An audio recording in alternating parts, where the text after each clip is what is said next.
ഇവിടെ നമ്മൾ വന്നിട്ട് കുറെ നേരമായി. നിനക്ക് എന്നോട് എന്തെങ്കിലും പറയാനുണ്ടെങ്കിൽ പറയടാ. ഞാൻ അത് എങ്ങനെ പറയണമെന്ന് ആലോചിക്കുക. എന്നാ പിന്നെ ബില്ല് കൊടുത്തിട്ട് പോയാലോ? എടാ, ഞാൻ പറയുന്നത് നീ ശാന്തമായിട്ട് കേൾക്കണം. പിന്നെ നീ പറഞ്ഞുകൊണ്ടിരിക്കുമ്പോ ഞാൻ എന്താ വയലന്റ് ആവൂ? എടാ, ആത്മാർത്ഥ സുഹൃത്തുക്കൾക്ക് പരസ്പരം ചതിക്കാൻ കഴിയില്ലെന്നൊക്കെ നീ ഇടയ്ക്ക് പറഞ്ഞായിരുന്നല്ലോ. അത് എന്നെ ഉദ്ദേശിച്ചാണെന്ന് എനിക്ക് മനസ്സിലായി.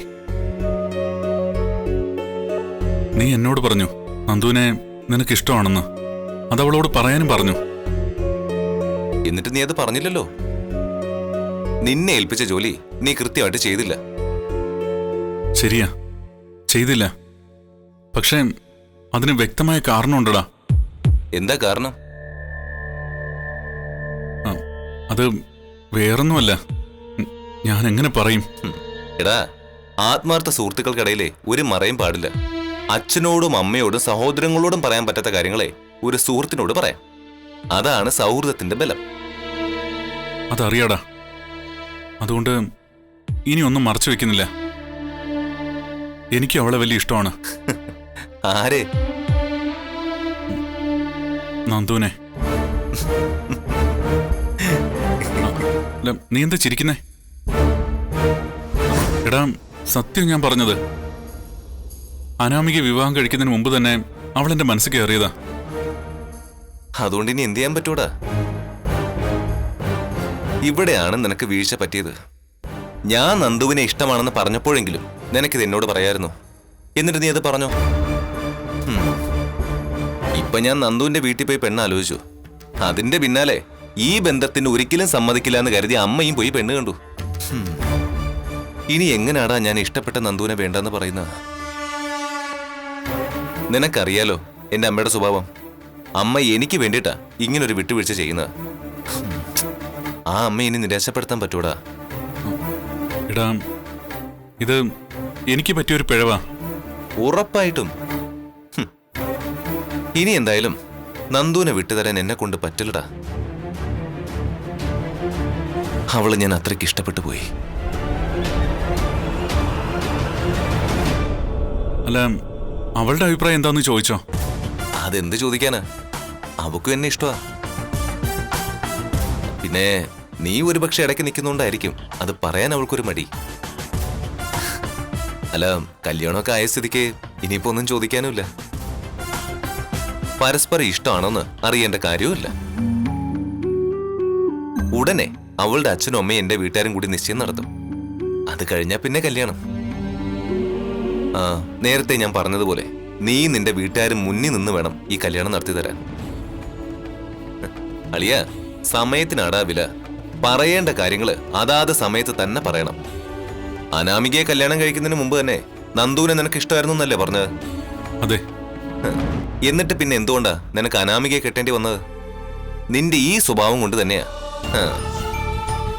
പ്രണയിക്കുന്ന പലരുടെയും പ്രശ്നം ഇതാ. തുറന്നു പറയാൻ മടി കാണിക്കും തോറും ഇഷ്ടപ്പെട്ട പെൺകുട്ടി കൈവിട്ടു പോകും. പിന്നെ ഇവിടെ എന്റെ അമ്മ സോൾവായി. നിന്റെ അമ്മയുടെ കാര്യം അങ്ങനെ അല്ലല്ലോ. അതുപോലെ തന്നെയാണ് നന്ദുവിന്റെ അച്ഛന്റെ അമ്മയുടെയും കാര്യം. അവർക്കാണെങ്കിൽ എന്നെ ജീവന്. അമ്മയും മുത്തച്ഛനും കൂടി പോയി കല്യാണാലോചന നടത്തിയതോടെ അവരേതാണ്ട് എന്നെ മരുമകനായി കണ്ടു കഴിഞ്ഞു. അതിന്റെ ഇടയ്ക്ക് നീ വെറുതെ അലമുണ്ടാക്കല്ലേ നീ.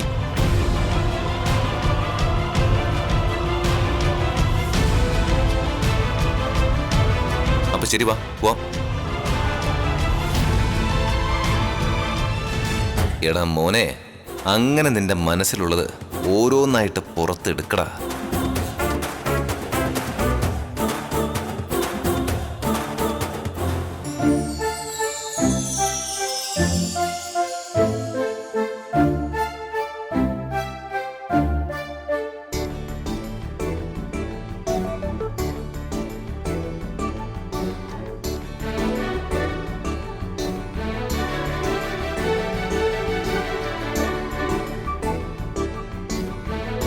എന്തായാലും അമ്മായിക്ക് നന്നായിട്ട് അഭിനയിക്കാൻ അറിയാന്ന് മനസ്സിലായി.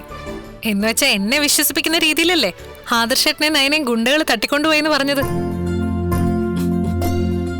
അത് മോളുടെ അനിയത്തി ആദർശം കൂടെ ഉണ്ടാക്കിയ കഥയാ. അവരെ മോള് കണ്ടായിരുന്നോ? കണ്ടു. അവരുടനെ വരും. തൽക്കാലം എന്റെ ഇപ്പോഴത്തെ നിലപാട് അറിയാൻ പാടില്ലാത്തവരൊന്നും പറയണ്ട അമ്മായി. എല്ലാം ഉള്ളിലടക്കി നടക്കുമായിരുന്നല്ലേ? അതെ, അങ്ങനെ നടക്കാൻ തുടങ്ങിയിട്ടേ 4-5 മാസമായി. ആദർശ് ഈ വീട് വിട്ടു പോയപ്പോ ശരിക്കും ഈ വീട് വിട്ടു പോകേണ്ടത് അഭിയാണെന്ന് ഞാൻ പറഞ്ഞത് മോൾക്ക് ഓർമ്മയുണ്ടോ? ഉം. അന്ന് സ്വന്തം തെറ്റുകൾ അറിയാവുന്നതുകൊണ്ട് അഭിയും ജലജയും മിണ്ടാതിരുന്നപ്പോ നീയാണ് ഏറ്റവും കൂടുതൽ പ്രതികരിച്ചത്. ആദർശ് പുറത്തു പോയത് എന്തുകൊണ്ട് നന്നായെന്നാ നീ പറഞ്ഞത്. ആ സമയത്തൊക്കെ എനിക്ക് അറിയായിരുന്നു ഈ വീട്ടിൽ നിന്ന് പുറത്തു പോകേണ്ടത് അഭിയാണെന്ന്. അന്ന് എനിക്ക് എല്ലാവരോടും ദേഷ്യമായിരുന്നു, എന്റെ അച്ഛനോടും അമ്മയോടും നയനോടും ഒക്കെ. സത്യം എന്താണെന്ന് അറിഞ്ഞിട്ടും എത്ര നാളാ അതെല്ലാവരും മറച്ചു വെച്ചോണ്ട് നടന്നത്. ചന്തുമോൾ അഭിയുടെ കുഞ്ഞാണെന്ന് അറിഞ്ഞ ശേഷം എങ്ങോട്ട് പോണെന്ന് എനിക്കൊരു നിശ്ചയമില്ലായിരുന്നു. ഞാൻ കടപ്പുറത്ത് പോയി കുറെ സമയമായിരുന്നു. കടലിലേക്ക് പോണോ അതോ തിരിച്ച് വീട്ടിലേക്ക് വരണോന്നറിയാതെ. അവിടെ ഇരുന്നപ്പോഴാ എന്റെ മനസ്സ് എന്നോട് പറഞ്ഞത് ഇനിയും എന്റെ മുന്നിൽ ജീവിതം ബാക്കിയുണ്ടെന്ന്. അങ്ങനെയാ മോളെ വേണ്ടത്. നമ്മളെ തകർത്തവരെ ജീവിക്കാൻ അനുവദിച്ചിട്ട് നമ്മൾ മരണത്തിന് കീഴടങ്ങരുത്. അല്ലെങ്കിൽ തന്നെ അഭിയില്ലെന്ന് കരുതി നിന്റെ ജീവിതത്തിന് ഒന്നും സംഭവിക്കാൻ പോകുന്നില്ല. നിന്നെയും നിന്റെ കുഞ്ഞിനെയും പൊന്നുപോലെ നോക്കാൻ ഇവിടെ ആളുണ്ട്. എനിക്കറിയാം അമ്മായി, പക്ഷെ അഭിയുണ്ടല്ലോ, അവൻ കണ്ണീര് കുടിക്കുന്ന എനിക്ക് കാണണം. എന്നെക്കാളും അവൻ കരയണം. മനസാക്ഷിയുള്ളവനല്ലേ അങ്ങനെ കരയത്തുള്ളൂ മോളെ. അവൻ കരയും. അവൻ കരഞ്ഞെന്റെ കാല് പിടിക്കും. അതിനുള്ള അവസരം വരും. അതുവരെ ഈ അഭിനയം ഇങ്ങനെ തന്നെ തുടരുന്നതാ നല്ലത്.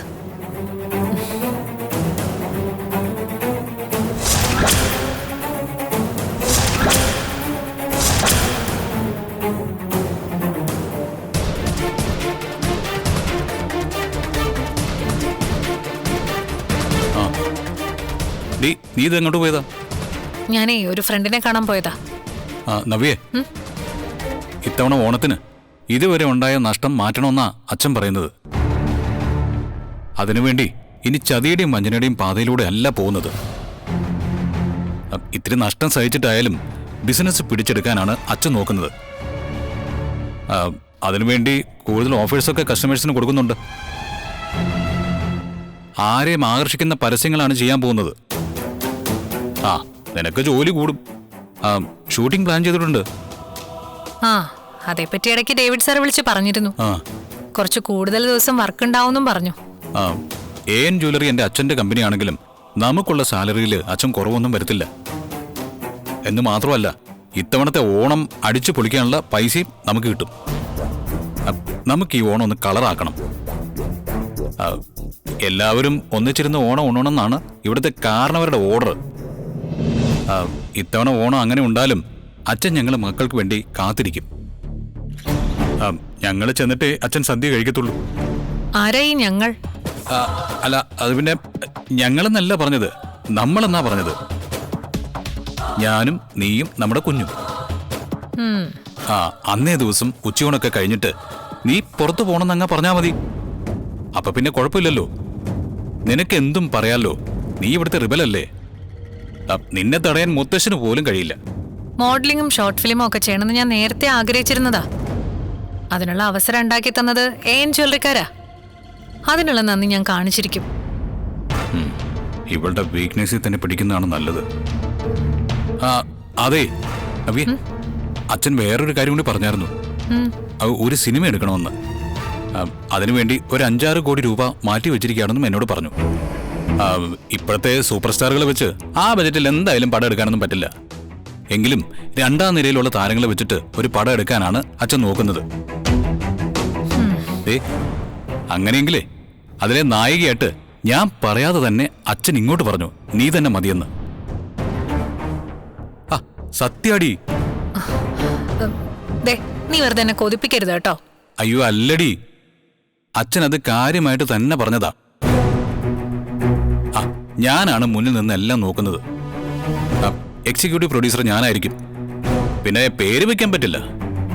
പേര് വെച്ച് കഴിഞ്ഞാൽ അമ്മ ഇവിടെ കൊലപാതകം നടത്തും. അല്ലെങ്കിൽ ഈ നല്ല കാര്യങ്ങൾ ആരും അറിയാത്തതാ നല്ലത്.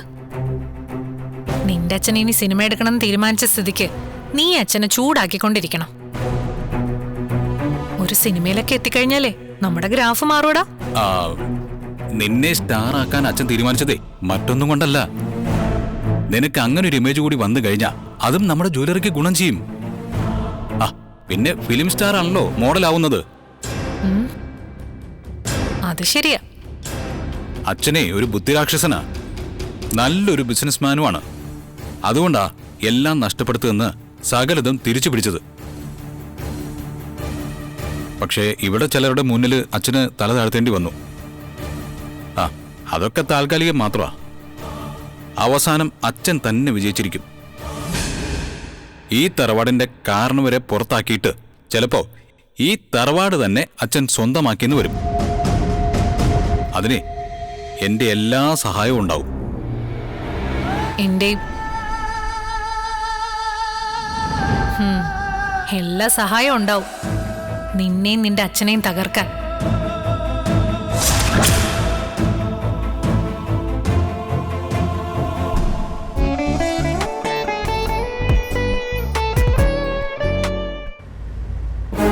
സത്യം പറഞ്ഞാ ഇപ്പോഴേ ശരിക്കും ആശ്വാസമായത്. ആദർശേനെ അറിയാലോ, ഞങ്ങൾ മക്കളിൽ സ്വാർത്ഥത ഉണ്ടായിരുന്നത് നവ്യേച്ചിക്ക് മാത്രം. ആ ചേച്ചി പക്ഷേ ഇവിടെ സ്വന്തം ജീവൻ പോലും പണയം വെച്ചിട്ടാ ഓരോന്നും നമുക്ക് വേണ്ടി ചെയ്തത്. നിന്നേക്കാൾ 1-2 വയസ്സിലെ അവൾക്ക് കൂടുതലുള്ളൂ. അഭിയെ ഒഴിവാക്കിയിട്ട് അവൾക്ക് മറ്റൊരു ബന്ധം ആലോചിക്കാവുന്നതേ ഉള്ളൂ നമുക്ക്. അതേപ്പറ്റി ഇപ്പൊ ഒന്നും പറയണ്ട ആദർശേട്ടാ. അതിനൊക്കെയുള്ളൊരു മാനസികാവസ്ഥയിലായിരിക്കില്ല ചേച്ചി ഇപ്പോ. ആ, ഞാൻ പറഞ്ഞില്ല, ചേച്ചി അതാ വിളിക്കുന്നത്. ഹലോ ചേച്ചി. അതെ, ഇത്തവണത്തെ ഓണത്തിന് കാടിളക്കി പരസ്യം ചെയ്യാനാ ജ്വല്ലറിക്കാർ തീരുമാനിച്ചിരിക്കുന്നത്. അത് മാത്രല്ല, സ്വർണ്ണാഭരണങ്ങൾക്ക് പണിക്കൂലിയും വാങ്ങുന്നില്ല. അതുകൂടാതെ മറ്റ് പല ഓഫേഴ്സും കൊടുക്കുന്നുണ്ട്. ഒന്ന് ശ്രദ്ധിച്ചോണേ. ശരി ചേച്ചി. ഇത്തവണ ഓണത്തിനെ ജ്വല്ലറിക്കാര് പണിക്കൂലി ഈടാക്കുന്നില്ലാന്ന്. അതുപോലെ തന്നെ ഓണം പ്രമാണിച്ച് ഒരുപാട് ഓഫറുകളും കൊടുക്കുന്നുണ്ടെന്ന്. ഓണത്തിന് നമ്മൾ ഫുട്ബോൾ പ്രവചന മത്സരത്തിലെ വിജയികൾക്ക് സമ്മാനം കൊടുക്കുന്നുണ്ട്. അതുപോലെ തന്നെ മറ്റ് പല ഓഫറുകളും കൊടുക്കുന്നുണ്ട്. ഒരിക്കലും പണിക്കൂലിയില്ലാതെ നമുക്ക് കൊടുക്കാൻ പറ്റില്ല. കാരണം വളഞ്ഞ വഴിയിലൂടെ വരുന്ന സ്വർണ്ണമല്ല നമ്മുടേത്.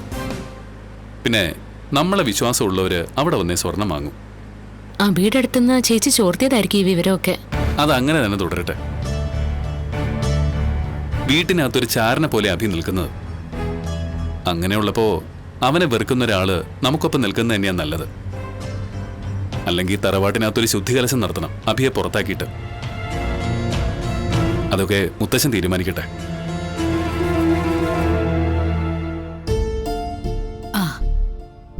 അതെ, പത്രത്തിലെ നെടുനീളത്തിൽ ഇപ്പോഴും അവന്മാര് പരസ്യം കൊടുക്കുന്നുണ്ട്. ആ നാഗേന്ദ്രന്റെ ജ്വല്ലറിയുടെ. ഒരു കാര്യമില്ല, പരസ്യത്തിൽ കുറച്ച് പൈസ കളയാന്നല്ലാതെ നമ്മളെ തോൽപ്പിക്കാൻ ഇനി അവർക്ക് പറ്റില്ല. അതുപോലെ കരുത്തനാ നമ്മുടെ MD. നമ്മുടെ MD ആദർശല്ലേ? അവൻ കരുത്തനാണെന്നാ ഞാൻ പറഞ്ഞത്. അതെ, രണ്ടാൾക്കൊരു സന്തോഷ വാർത്തയുണ്ട്. അനിയത്തിമാരും ചേച്ചിയുമായിട്ട് ഒന്നിച്ചു. നവ്യ ഇത്രയും നാളും നമ്മുടെ മുന്നിൽ കാണിച്ചതൊക്കെ അഭിനയമായിരുന്നു അച്ഛാ. അവള് നേരത്തെ തന്നെ അഭിയുടെ ചതിയൊക്കെ തിരിച്ചറിഞ്ഞതാ. നേരാണോ മോളെ? ആദർശ് നയനെ നവ്യയുടെ നാടകം പൊളിച്ചു. അവരോട് നടന്ന കാര്യങ്ങളൊക്കെ വെളിപ്പെടുത്തിയിട്ട് നവ്യ ഇപ്പൊ തിരിച്ചു വന്നതേ ഉള്ളൂ. ഇടയ്ക്ക് ആദർശ് നമ്മളോടൊക്കെ പറയുന്നുണ്ടായിരുന്നല്ലോ ഏതോ അജ്ഞാതൻ അവനെ സഹായിക്കുന്നുണ്ടെന്നൊക്കെ. അതാരാണെന്നറിയോ? നവ്യയുടെ കൂട്ടുകാരിയായിരുന്നു. നവ്യയാണ് ആ കൂട്ടുകാരിക്ക് എല്ലാം ചോർത്തി കൊടുത്തോണ്ടിരുന്നത്. അപ്പോ നവ്യ ജ്വല്ലറിയുടെ മോഡലായിട്ട് പോയതൊക്കെ അവിടുത്തെ വിവരങ്ങൾ ചോർത്താനായിരുന്നു അല്ലേ? അതെ അച്ഛാ. അഭി ആരാണെന്ന് തിരിച്ചറിഞ്ഞിട്ടും അവനെ സപ്പോർട്ട് ചെയ്യുന്നവരെയൊക്കെ തകർക്കാൻ വേണ്ടിയിട്ടാ അവൾ ഇങ്ങനെ ഒരു വേഷം കെട്ടിയത്. ഇത് പിന്നെ എങ്ങനെയാ കണ്ടുപിടിച്ചേ? ചെറിയൊരു സംശയം തോന്നിക്കഴിഞ്ഞാ ആദർശിന്റെ നയനയുടെ കാര്യം അറിയാലോ. അതിന്റെ പിന്നാലെ അവര് പോയി. അങ്ങനെ പോയപ്പോഴാ സത്യങ്ങൾ മനസ്സിലായത്. എന്നുവച്ചാ അഭി നവ്യയോട് ചെയ്ത മാപ്പർഹിക്കാത്ത തെറ്റുകളൊക്കെ അറിഞ്ഞിട്ടാണ് നവ്യ എപ്പോഴും അവനോടൊപ്പം ജീവിക്കുന്നതല്ലേ? അതെ അച്ഛാ. എന്നിട്ടും നവ്യ അവനെ കൊല്ലാതിരുന്നത് ഭാഗ്യം. കൊന്നില്ല, പക്ഷെ കൊല്ലാതെ കൊല്ലാനാ അവളുടെ തീരുമാനം.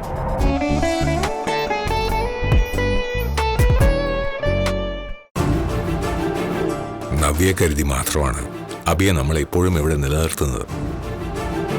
അവനിപ്പോ നാഗേന്ദ്രനുമായിട്ട് നല്ല അടുപ്പമുണ്ട്. അല്ലാതെ അവൻ ഏഞ്ചുവലിയുടെ മാനേജർ ആവാൻ പറ്റില്ല. എന്നിട്ടും ഞാൻ അവനോട് ക്ഷമിച്ചത് നവ്യെ കരുതി മാത്രമാ. ഇനിയിപ്പോ സത്യങ്ങൾ തിരിച്ചറിഞ്ഞ നവ്യ എന്ത് തീരുമാനമെടുത്താലും നമ്മൾ അവൾക്കൊപ്പം നിൽക്കണം. ഇതുവരെ നവ്യ സത്യങ്ങൾ തിരിച്ചറിഞ്ഞെന്ന് അഭിയും ജലജയൊന്നും അറിഞ്ഞിട്ടില്ല.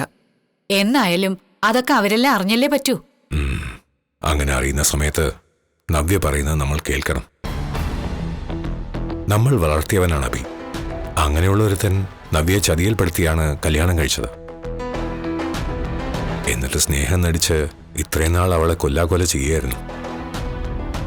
അതിനുള്ള ശിക്ഷ നവ്യ തന്നെ തീരുമാനിക്കട്ടെ. അച്ഛൻ പറയുന്നത് 100% സത്യ. ഇത്രയും കാലം നമ്മളോട് പുറമെ ദേഷ്യം പ്രകടിപ്പിച്ച് നടക്കുമായിരുന്നെങ്കിലും അവളുടെ ഉള്ളിലൊരു പിടച്ചിലുണ്ടായിരുന്നു. മനസ്സുകൊണ്ട് അവൾ കരയുമായിരുന്നു.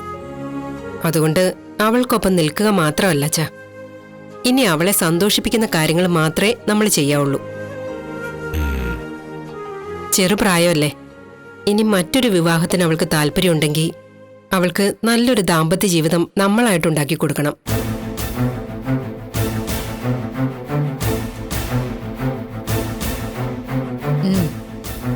അഭി പടിയിറങ്ങിപ്പോവേണ്ട സമയമായി. സമയം കഴിഞ്ഞെന്ന് പറയടോ. എന്തായാലും നവ്യ മിടുക്കിയ. അഭി ചെയ്ത കൊള്ളരുതായ്മയ്ക്ക് അതേ നാണയത്തിൽ തന്നെയാ അവൾ തിരിച്ചടി കൊടുക്കുന്നത്.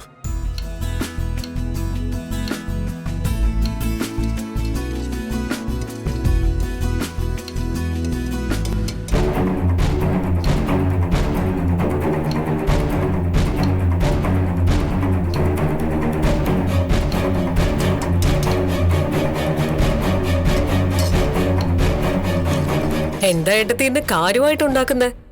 അത് ചോദിക്കാതെ നിനക്ക് ഇവിടെ ഒന്ന് സഹായിച്ചൂടെ? അയ്യോ, അല്ലെങ്കിൽ വേണ്ട. എന്റെ മോളെ 7-ാം മാസം കഴിഞ്ഞ ഇവിടുന്ന് പോവും. അതുവരെ മോൾക്ക് കാര്യമായിട്ട് എന്തെങ്കിലും ഉണ്ടാക്കി കൊടുക്കണം. നിന്നെ അടുക്കള കയറ്റിയ നീ ഇതിലെന്തൊക്കെ ചേർക്കൊന്ന് പറയാൻ പറ്റില്ലല്ലോ. ഇപ്പോഴും ഏട്ടത്തേക്ക് എന്നെ വിശ്വാസമില്ലേ? തീരെ ഇല്ല. നിനക്ക് പോലും വിശ്വാസം കാണില്ലല്ലോ, പിന്നെ അല്ലേ എനിക്ക്. ഞാൻ അവന്തിക മോളുടെ കാര്യം ഏട്ടത്തിയോട് സംസാരിച്ചുകൊണ്ടിരിക്കുവായിരുന്നു. അനി അവൾ ഇപ്പോഴും പെങ്ങളാന്ന് പറഞ്ഞ് നടക്കൂല്ലേ? അതൊക്കെ അവന്റെ രക്ഷപ്പെടാൻ വേണ്ടി പറയല്ലേ. അവനെ എങ്ങനെയെങ്കിലും ഈ വീട്ടിൽ തന്നെ തളച്ചിടണം. ഒരു കാരണവശാലും അവനെ അന്യ വീട്ടിൽ നിന്ന് പെണ്ണ് കൊണ്ടുവരാൻ പാടില്ല. ആ നന്ദുവിനെ തീരാൻ പാടില്ല. നന്ദു നവീനും തമ്മിലുള്ള കല്യാണം നടക്കാൻ പോവല്ലേ? അതുകൊണ്ട് ഇനി അവളെ പറ്റി ചിന്തിക്കേണ്ട കാര്യമില്ല. അവൻ വേറെ ആരെ ഇനി മനസ്സിൽ കയറ്റാതിരുന്നാ മതി. അവന്തിക മോളാണെങ്കിൽ ആകെ നിരാശയില്ല. ഏട്ടത്തെ വിചാരിച്ച അവന്റെ മനസ്സ് മാറ്റിയെടുക്കാവുന്നതേ ഉള്ളൂ. ഞാൻ വിചാരിക്കില്ല.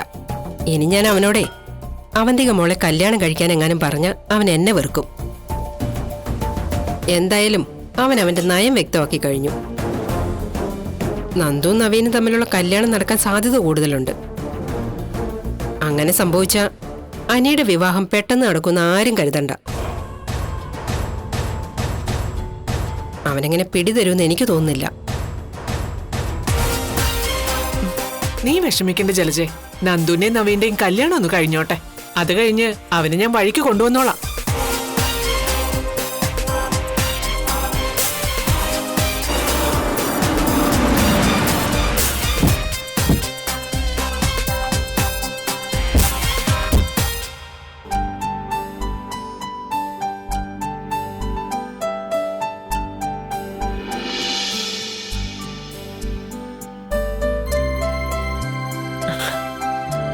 മോള് നല്ല സന്തോഷത്തിലാണല്ലോ.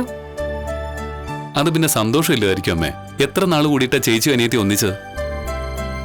ചേച്ചിയുടെ മനസ്സ് ഇത്ര ശുദ്ധാന്നേ ഞാൻ ഇന്ന് അമ്മ അറിയുന്നേ. ഞാനേ അതുകൊണ്ട് സദ്യയൊക്കെ ഒരുക്കിയിട്ടുണ്ട് കേട്ടോ. ഇപ്പോഴും ഈ നാടകം അവസാനിക്കാത്തതുകൊണ്ട് ജലജയുടെ ഒക്കെ മുന്നിൽ വെച്ച് അവൾക്ക് സ്നേഹത്തോടെ ആഹാരം വിളമ്പി കൊടുക്കാൻ പോലും പറ്റില്ല.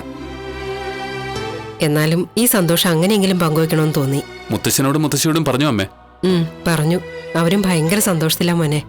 അതെ, അറിയേണ്ടവർ മാത്രം അറിഞ്ഞാൽ മതി. അതെനിക്ക് അറിയാലോ മോളെ.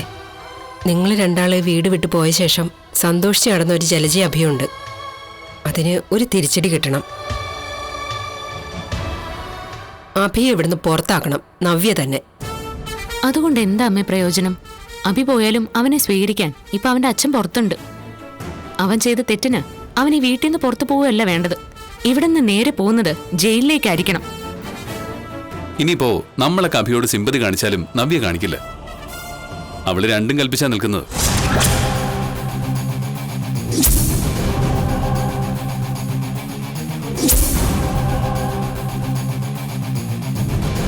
നീയും നിന്റെ ഭാര്യയും തമ്മിലുള്ള ഇരിപ്പ് വശമൊക്കെ എനിക്ക് അറിയാമല്ലോ. നവ്യയെ മാറ്റി നിർത്തിയിട്ട് എൻ്റെ മോളെ മോഡലാക്കണമെന്ന് ഞാൻ പറയുന്നില്ല. പക്ഷേ അവക്ക് ചാൻസ് കൊടുത്താലുണ്ടല്ലോ, അത് AN ജുവലറിക്ക് ഗുണം ചെയ്യും. ഒട്ടും വിശ്വസിക്കാൻ പറ്റാത്ത കൂട്ടരവരല്ല. ഇവരെയൊക്കെ നമുക്ക് ചില അവസരങ്ങളിൽ ബലിയാടാക്കാം. അവിടെ ഓൾറെഡി ഉള്ള ശമ്പളം കൂടാതെ നല്ലൊരു തുകയാ AN ജ്വല്ലറിക്കാർ ഓഫർ ചെയ്തിരിക്കുന്നത്. പിന്നെ ഇത് നല്ലൊരു പബ്ലിസിറ്റി അല്ലേ? അതൊക്കെ എന്തിനാ ഞാൻ വേണ്ടെന്ന് വെക്കുന്നത്?